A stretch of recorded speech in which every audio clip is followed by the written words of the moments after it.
इस शहर को दूसरी बार देखा। यूं इसे छूकर 3-4 बार आगे बढ़ जाता रहा। उस छुअन में देखना नहीं था। आज भी यह आधिकारिक रूप से नहीं कह सकता कि देख लिया। हाँ, 3-3.5 घंटे तक भटकता रहा। किला तो लगभग 1.5 वर्ष पहले अपनी पहली यात्रा पर देख ही चुका हूं, इसलिए किले में जाना नहीं हुआ। उसके आसपास के क्षेत्र, भीड़ भरे बाजार, कुछ उत्तर मध्यकालीन मंदिर और संग्रहालय तक अवश्य गया। पहला पड़ाव था गणेश मंदिर। वहां लक्ष्मीबाई का ब्याह हुआ था। सुना है उस मंदिर से उनकी बड़ी आत्मीयता थी। वहां वह हर रोज पूजा करने जाती थी। आज वह मंदिर विकृत और उद्दंड आधुनिकता की भेंट चढ़ चुका है। हर दीवार पर टाइल्स चिपका दी गई है। जो मूल था उसे निर्मूल कर दिया गया। हमारे सामने पत्थरों को काटे जाने की कर्कश आवाज थी। उड़ते हुए धूल कणों से मंदिर का प्रांगण आच्छादित था। सन्नाटे में एक कर्णकटु शोर छाया हुआ था। सभी पुराने मराठे स्तंभों की बाहरी परतें उधेड़ी जा चुकी थीं। वहां अब नया लेप चढ़ेगा। जो भी 150-200 वर्ष पुराना था वह लुप्त हो जाएगा। हम एक चमचम चमकता हुआ विरूपित किंतु आधुनिक देवालय देखा करेंगे। तैयारियां जोरों पर है। और यह सब मंदिर के मठाधीश और स्थानीय लोगों की कृपा से हो रहा। जब हम किसी विशाल वृक्ष के तने को तोड़ते मरोड़ते हैं, उसकी डालियां काटते हैं, फुनगियों को कतर डालते हैं, तब उसके कोटर भर रह जाते हैं। वही देख आया हूं। मंदिर से लगा हुआ आंगन है। वहां पुश्तैनी मराठे रहते हैं। मैंने वहां तक जाने की धृष्टता की। एक वृद्धा ने कुपित कंपित स्वरों में मुझे रोका। यह हमारा घर है। मैं चुपचाप लौट आया। किंतु मेरा अभिप्राय तो उस लोपित को खोजना था। मैं उनके पवित्र गेह में घुस जाने वाला धृष्ट नहीं, एक शंकित संकोची दर्शनाभिलाषी था। खैर, यही स्थिति मुरली मनोहर मंदिर की है। महाकाली का मंदिर भी भिन्न नहीं। वहां पुजारी ने बताया कि लगभग 350 वर्ष पहले राजा को इस गुफा में प्रकाश पुंज दिखाई देता था, जिसे वह झाई सी कहा करते थे। वह झाई सी गलती हुई, गढ़ी जाती हुई झांसी हो गई। पीछे एक सरोवर है। तब राजा का आखिर क्षेत्र हुआ करता था, अब आधुनिक रूप ले रहा। संग्रहालय का आधुनिकीकरण चल रहा है। वीथिकाएं नवनिर्माण से सज रही। वहां कुछ विशेष है और नहीं भी। 150-200 वर्ष के सभी चिन्ह तो गढ़े गए हैं। लक्ष्मीबाई के समय का कोई जीवंत चित्र या चिन्ह नहीं मिलता। केवल तमंचे, बंदूक और तलवारें हैं। 1000-1200 वर्ष पुरानी प्रतिमाएं अवश्य हैं। लगभग सभी खंडित हैं। संग्रहालय में सहेज कर रख दी गई हैं। सभी ललितपुर के आसपास के ध्वस्त देवालयों से चुनी गई हैं। ललितपुर की भूमि असाधारण देवालयों की भूमि थी, किंतु आप तरस जाएंगे कुछ तो पूर्ण मिले। नहीं मिलता, सब खंडित, अमोल, अद्भुत।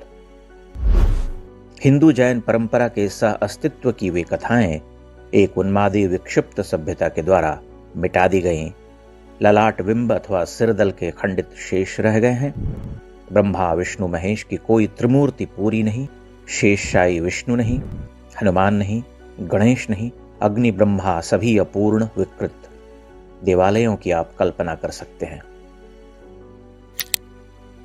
झांसी से ओरछा आधे घंटे में पहुंचा जा सकता है। ओरछा की यात्रा का प्रस्थान बिंदु तो राम राजा मंदिर ही है। राम राजा मंदिर में दर्शन के बाद मैं चतुर्भुज मंदिर की भव्यता से बंधा रहा। उसका विशालकाय वेदीबंध बार बार देख रहा था। प्रासादाकार बहिर्मंडल को ऊपर उठते हुए लौक रहा था और सबसे ऊपर अलंकृत त्रिशिखरों को निरख रहा था। वहां बुंदेलखंड का प्राकृतिक वैभव भी खूब उभरता है। परित्यक्त महलों के चारों ओर हरियाला वन फैला है। छिटपुट घर दिखाई पड़ते हैं। शरद की धूप जो अनायास ही पसर गई है, उसका कांतिगान अब धीमा धीमा सुनाई पड़ता है। चतुर्भुज मंदिर परिसर से बाहर निकलकर ओरछा मंदिर परिसर के छोटे से बाजार में घूमता रहा। वहां पास ही शीश महल, राजा का महल आदि सब बने हुए हैं। ये सब महल अलग अलग बुंदेला राजाओं ने बनवाए थे। आज अगर किसी ने दतिया का राज प्रासाद देखा है तो ओरछा के इन महलों को देखकर कह देगा कि निर्माताओं की कड़ी एक ही है।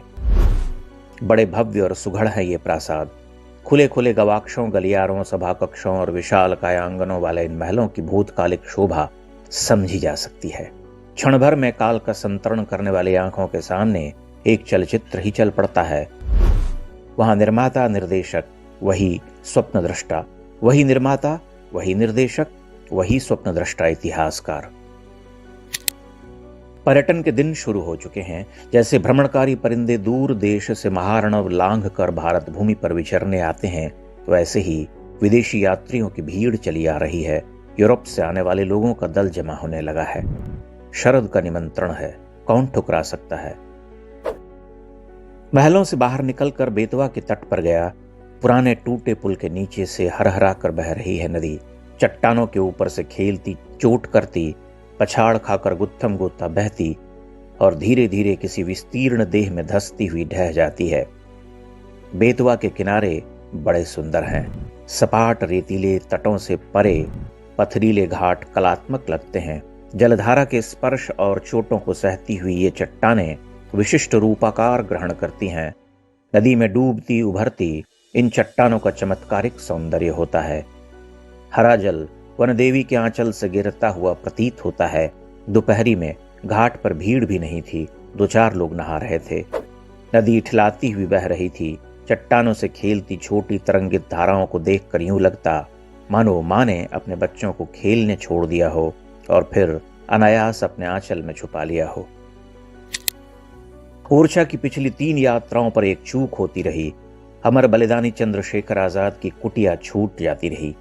इस बार चंद्रशेखर आजाद की कुटिया देखने का सुयोग प्राप्त हुआ। वहां केवट मिले, उन्होंने सहर्ष स्वागत किया। आजाद की कुटिया देखी, पत्थर का बिछौना देखा, हनुमान जी के दर्शन किए। हरिशंकर छद्म नाम के हाथों से खोदा गया कुआं देखा। मनोहर उपवन है। एक कक्ष में उनके क्रांतिकारी जीवन की सुंदर कथा भी लिखी हुई है। बाहर सुघड़ मूर्ति है। बलिष्ठ भुजदंड वाले आजाद अपनी मूछों पर ताव दे रहे। 100 वर्ष पहले यह इलाका तो घने वन से आच्छादित रहा होगा। ये मंदिर महल रहे होंगे। बेतवा नदी का कलकल करता हुआ पानी होगा और कुछ ग्रामीण रहे होंगे। यहां से आजाद की बड़ी स्मृतियां जुड़ी रहीं। यही वह ठिकाना है जहां आजाद सबसे लंबे समय तक टिक कर रहे। यहां उन्होंने लगभग 1.5 वर्ष का समय काटा था। देखने संजोने की दृष्टि से झांसी ओरछा की यह यात्रा विशिष्ट रही। तीर्थ की तृप्ति मिली और भ्रमण का भाव जागा। मंदिर महल नदी वन का विस्तार देखा। धूप के साथ घूमा। सुनील आकाश के तले चला। मुझसे मेरा परिचय पूछते एक किशोर की खिलखिलाहट ने मुझे बांधा। अनंत अदृश्य सत्ता ने मुक्त किया। संघर्ष की माटी को प्रणाम कर अकथ आनंद की गठरी लिए अब वापस लौट रहा।